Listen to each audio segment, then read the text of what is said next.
The root cause of this terrorist threat is a poisonous ideology of Islamist extremism.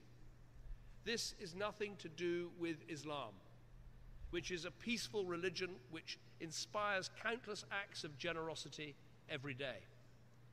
Islamist extremism, on the other hand, believes in using the most brutal forms of terrorism to force people to accept a warped worldview and to live in a quasi-medieval state. To defeat ISIL and organizations like it, we must defeat this ideology in all its forms. As evidence emerges about the backgrounds of those convicted of terrorist offenses, it is clear that many of them were initially influenced by preachers who claim not to encourage violence, but whose worldview can be used as a justification for it.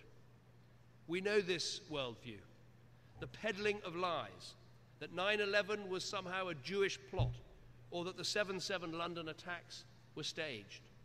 The idea that Muslims are persecuted all over the world as a deliberate act of Western policy. The concept of an inevitable clash of civilizations.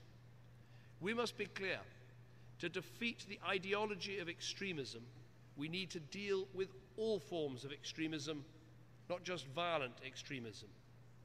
For governments, there are some obvious ways we can do this. We must ban preachers of hate from coming to our countries. We must prescribe organizations that incite terrorism against people at home and abroad. We must work together to take down illegal online material like the recent videos of ISIL murdering hostages. And we must stop the so-called non-violent extremists from inciting hatred and intolerance in our schools, our universities, and yes, even our prisons. Of course, some will argue that this is not compatible with free speech and intellectual inquiry. But I ask you, would we sit back and allow right-wing extremists, Nazis or Ku Klux Klansmen to recruit on our university campuses? No. So we shouldn't stand by and just allow any form of non-violent extremism.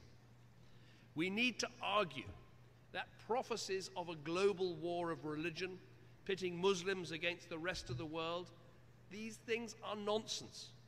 We need Muslims and their governments around the world to reclaim their religion from these sick terrorists, as so many are doing and quite rightly doing today. We all need help, and to help them with programs that channel young people away from these poisonous ideologues.